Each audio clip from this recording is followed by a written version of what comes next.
இன்றைக்கி நம்ம ரொம்பவே அருமையான டேஸ்ட்டில் ஒரு சூப்பரான ஸ்நாக்ஸ் எப்படி செய்கிறதுன்னு பார்க்க போகிறோம்.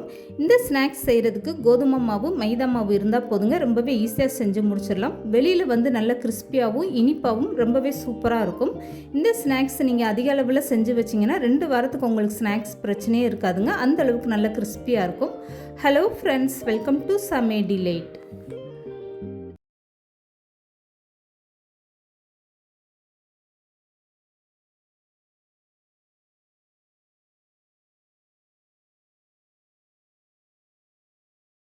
இப்போ இந்த ஸ்நாக்ஸ் செய்கிறதுக்காக ஒரு அகலமான பாத்திரம் எடுத்துக்கோங்க. இதில் வந்து 1 கப் அளவுக்கு மைதா மாவு சேர்த்துக்கோங்க. அதே கப்பில் 1 கப் அளவுக்கு கோதுமை மாவு சேர்த்துக்கோங்க.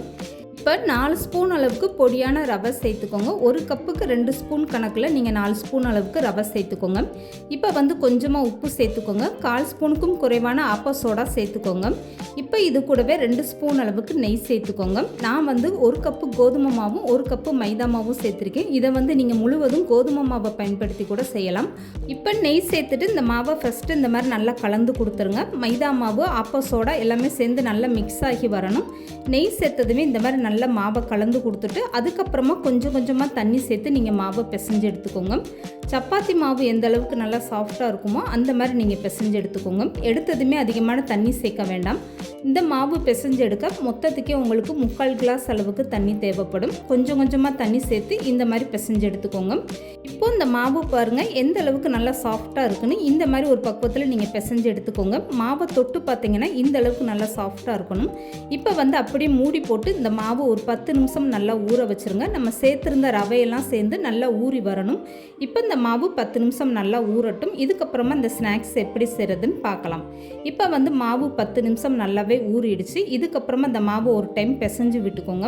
ஆப்ப சோடாலாம் சேர்த்துருக்கிறதுனால இந்த மாவு வந்து நல்லா சாஃப்டாக இருக்கும் பிசைகிறதுக்கு. இந்த ஸ்நாக்ஸுமே வந்து உள்ளே நல்லா சாஃப்டாகவும் வெளியில் கிறிஸ்பியாகவும் இருக்கும். இப்போ ஊற வச்ச மாவை ஒரு டைம் நல்லாவே பிசைஞ்சு எடுத்தாச்சு. இதுக்கப்புறமா சப்பாத்தி மாவு மாதிரி தனித்தனியாக இந்த மாதிரி பிரித்து எடுத்து வச்சுக்கோங்க. இப்போ இந்த மாவை வந்து உள்ளங்கையில் வச்சு நல்லா உருண்டையாக திரட்டி எடுத்துக்கோங்க. எனக்கு வந்து 4 உருண்டைகள் வந்திருக்கு. இந்த மாதிரி 4 உருண்டையாக நீங்கள் பிரித்து எடுத்து வச்சுக்கோங்க. விரிசல் விழுகாத அளவுக்கு இந்த மாவை நல்லா உருண்டையாக திரட்டி எடுத்து வச்சுக்கோங்க. இப்போ 4 மாவு உருண்டையுமே நல்லா திரட்டி எடுத்து வச்சாச்சு. இதுக்கப்புறமா இந்த ஸ்நாக்ஸ் செய்கிறதுக்காக ஒரு சப்பாத்தி கட்டையில் கொஞ்சமாக நீங்கள் கோதுமை மாவு அப்படி இல்லைன்னா மைதா மாவு தூவிக்கோங்க. இப்போது ஒரு மாவு உருண்டை எடுத்து சப்பாத்தி கட்டையில் வச்சுட்டு அதை இந்த மாதிரி கனமாக தேய்ச்சி எடுத்துக்கோங்க. ரொம்ப வந்து லேசாக தேய்ச்சிடக்கூடாது. சப்பாத்தி மாவு மாதிரி ரொம்ப லேசாக தேய்ச்சிட்டிங்கன்னா அப்போ உங்களுக்கு சீவல் மாதிரி வந்துடும். அதனால் அந்த மாதிரி தேய்க்காமல் மாவை கொஞ்சம் கனமாகவே தேய்ச்சி எடுத்துக்கோங்க. இப்போ வந்து நான் தேய்ச்சிட்டு எடுத்து காட்டுறேன் பாருங்கள். இந்த அளவுக்குனாலும் கனமாக இருந்தால் தான் உங்களுக்கு பொரிச்சு எடுக்கும்போது அது வந்து நல்லாயிருக்கும் கேக்கு மாதிரி சாப்பிட்றதுக்கு. இப்போ வந்து நான் மாவை எடுத்து காட்டுறேன் பாருங்கள். இந்த அளவுக்கு நல்லா கனமாக நீங்கள் தேய்ச்சி எடுத்துக்கோங்க. 2 சப்பாத்தி மாவையும் ஒன்றா வச்சா எந்த அளவுக்கு கனமாக இருக்குமோ அந்த அளவுக்கு நீங்கள் மாவை தேய்ச்சி எடுத்துக்கோங்க. இப்போ வந்து தேய்ச்சி எடுத்ததுக்கப்புறமா கத்தி வச்சுட்டு இந்த மாதிரி நீளமாக கட் பண்ணிக்கோங்க. ரொம்ப அகலமாகவும் இல்லாமல் ரொம்ப ஒல்லியாகவும் இல்லாமல் இந்த மாதிரி மீடியமாக நீங்கள் கட் பண்ணி எடுத்துக்கோங்க. ரொம்ப ஒல்லியாக நீங்கள் மாவை கட் பண்ணி எடுத்தாலும் அது பார்க்குறதுக்கு அப்படியே சிப்ஸ் மாதிரி இருக்கும். இப்போ கட் பண்ணி எடுத்ததுக்கப்புறமா குறுக்க வந்து இந்த மாதிரி 3 தான் கட் பண்ணி எடுத்துக்கோங்க. ரொம்ப நீளமாக இல்லாமல் இந்த மாதிரி மீடியமாக நீங்கள் கட் பண்ணி எடுத்துக்கோங்க. மாவு எல்லாமே தேய்ச்சிட்டு இதே மாதிரி நீங்கள் கட் பண்ணி எடுத்து வச்சுக்கோங்க. இந்த மாவு வந்து ஒன்றோடு ஒன்று ஒட்டாது. நீங்கள் தட்டில் வந்து அப்படியே கட் பண்ணி எடுத்து வச்சுட்டு அதுக்கப்புறமா பொரிச்சுக்கலாம். இப்போ கட் பண்ண மாவை நான் எடுக்கிறேன் பாருங்கள். எந்த அளவுக்கு நல்லா ஈஸியாக எடுக்க வருதுன்னு. ஒன்றோடு ஒன்று ஒட்டாமல் ரொம்பவே சூப்பராக வந்திருக்கு. இந்த மாதிரி மீதம் இருக்கக்கூடிய எல்லா மாவையும் நீங்கள் தேய்ச்சிட்டு கட் பண்ணி எடுத்து வச்சுக்கோங்க. இப்போது நான் கட் பண்ண மாவுலேருந்து ஒன்று எடுத்து காட்டுறேன் பாருங்கள். மாவு எந்த அளவுக்கு நல்லா கனமாக இருக்குன்னு. இதே மாதிரி நீங்கள் மீதம் இருக்கக்கூடிய எல்லா மாவையும் இந்த மாதிரி கட் பண்ணி எடுத்து வச்சுக்கோங்க.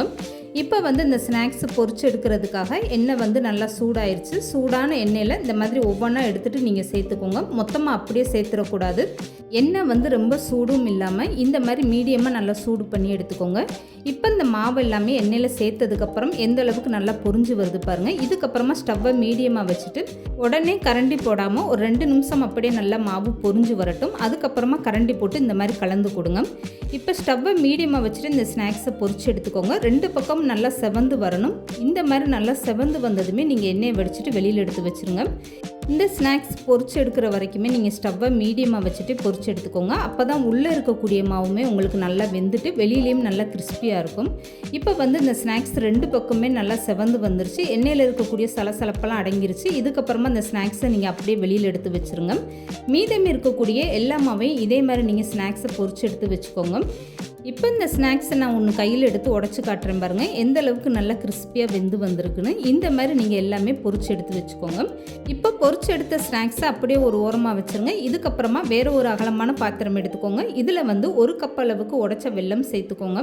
எந்த கப்பில் மாவு அளந்து எடுக்கிறீங்களோ 1 கப்பு மாவுக்கு 1/2 கப்பு வெல்லம். நான் வந்து 2 கப்பு மாவு எடுத்திருந்தனால 1 கப் அளவுக்கு நான் வெல்லம் சேர்த்துருக்கேன். 1 கப்பு வெல்லத்துக்கு 1/4 கப் அளவுக்கு தண்ணி சேர்த்துக்கோங்க. இப்போ தண்ணி சேர்த்ததுக்கப்புறம் கரண்டி வச்சு இந்த வெல்லத்தை நல்லா கலந்து கொடுத்துருங்க. இந்த வெல்லம் வந்து நல்லா கரைஞ்சிட்டு கொதி வரட்டும். இதுக்கப்புறமா இந்த வெள்ளக்கரசலை வடிகட்டி எடுத்து வச்சுக்கோங்க. இந்த வெள்ளக்கரசலை அப்படியே பயன்படுத்தினீங்கன்னா அதில் இருக்கக்கூடிய மண்ணெல்லாம் நம்ம ஸ்நாக்ஸ் சாப்பிடும்போது வாயில் மண்ணு கல்லுமா தென்படும். இப்போ வந்து வடிகட்டி எடுத்து வச்ச மண்டவெள்ளப்பாக நான் அதே பாத்திரத்தை க்ளீன் பண்ணிவிட்டு சேர்த்துருக்கேன். இப்போ இந்த மண்டவெள்ளப்பாகு வந்து நல்ல ஒரு கொதி வரட்டும். இது கூடவே கொஞ்சமாக ஏலக்காய் தூள் சேர்த்துக்கோங்க. ஏலக்காய் தூள் சேர்த்ததுக்கப்புறமா இந்த மண்டவெள்ளப்பாக நல்லா கலந்து கொடுத்துருங்க. இப்போ இந்த மண்டவெள்ளப்பாகு நல்லா கொதி வந்து நல்லா இன்னும் கொஞ்சம் கெட்டியாகிட்டு வரட்டும். கையில் தொட்டு பார்த்தீங்கன்னா ஒரு கம்பி பதம் வரணும். இந்த மாதிரி நீங்கள் கையில் எடுத்து தொட்டு பாருங்கள். இந்த மாதிரி கையில் எடுத்து பார்க்கும்போதே உங்களுக்கு தெரியும். இப்போ வந்து இந்த மண்டவெள்ளப்பாகு கம்பி பதம் வரல, இன்னும் கொஞ்சம் நேரமே நல்லா கொதி வந்து வற்றி வரட்டும். இப்போ ஸ்டவ்வை மீடியமாக வச்சுட்டு நல்லா கொதி வந்ததுக்கப்புறமா கையில் எடுத்து செக் பண்ணி பாருங்கள். இப்போ எடுத்து பார்க்கும்போது உங்களுக்கு தெரியும் எந்த அளவுக்கு நல்லா கம்பி பதம் வருதுன்னு. இப்படி கையில் எடுத்து பார்க்கும்போது அந்த கம்பி பதம் அந்து போகாமல் ஒரே கம்பி பதமாக வரணும். அது வந்து கரெக்டான ஸ்டேஜில் இருக்குது. இப்போ வந்து நீங்கள் மண்டவெள்ளப்பாகில் 1 ஸ்பூன் அளவுக்கு நெய் சேர்த்துக்கோங்க. இப்போ இதையும் சேர்த்துட்டு நல்லா கலந்து கொடுத்துருங்க. மண்டவெள்ளப்பாகோட இந்த நெய் சேர்ந்து நல்லா மிக்ஸ் ஆகி வரட்டும். இப்போ ஒரு கம்பி பதம் வந்ததுமே நீங்கள் நெய் சேர்த்துட்டு நல்லா கலந்து கொடுத்ததும் உடனே நீங்கள் ஸ்டவ்வை ஆஃப் பண்ணிடுங்க. இப்போ வந்து பொரிச்சு எடுத்து வச்சுருக்க அந்த ஸ்நாக்ஸை வந்து மண்டவெள்ளப்பாகு சூடோடு இருக்கும்போது அப்படியே சேர்த்துக்கோங்க. அப்போ தான் உங்களுக்கு வெளியிலலாம் வந்து இந்த மண்டவெள்ளப்பாகு இந்த ஸ்நாக்ஸ் மேலே நல்லா ஒட்டி பிடிச்சிக்கிட்டு உங்களுக்கு சாப்பிடும்போது நல்லா கிறிஸ்பியாக இருக்கும். இப்போ வந்து இந்த ஸ்நாக்ஸ் எல்லாமே மண்டவெள்ளப்பாகில் சேர்த்துட்டு கரண்டி போட்டு இந்த மாதிரி நல்லா கலந்து கொடுத்துருங்க. இந்த மண்டவெள்ளப்பாகு எல்லா ஸ்நாக்ஸ் மேலேயும் படுற மாதிரி நல்லா கலந்து கொடுத்துருங்க. இதுக்கப்புறம் நீங்கள் ஸ்டவ்வை ஆன் பண்ண வேண்டாம். மண்டவெள்ளப்பாகு சூடோடு இருக்கும்போதே நீங்கள் ஸ்நாக்ஸை சேர்த்துட்டு அப்படியே கலந்து கொடுத்துட்டிங்கன்னா போதும். இப்படி கலந்து கொடுக்க மண்டவெள்ளப்பாகு எல்லா ஸ்நாக்ஸ் மேலேயும் பட்டு உங்களுக்கு நல்லா கெட்டியாக ஆரம்பிச்சிடும்.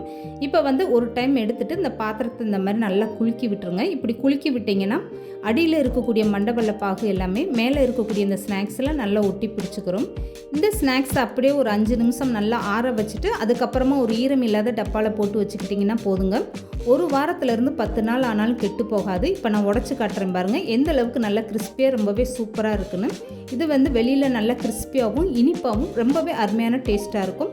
இந்த மாதிரி ஸ்நாக்ஸ் நீங்கள் அதிக அளவில் செஞ்சு வச்சுக்கிட்டிங்கன்னா ஸ்கூல் விட்டு வர பசங்களுக்கு ஈவினிங் டைம் இந்த மாதிரி நீங்கள் ஸ்நாக்ஸ் கொடுக்கலாம். 2 வாரம் ஆனாலும் உங்களுக்கு ஸ்நாக்ஸ் பிரச்சனையே வராது.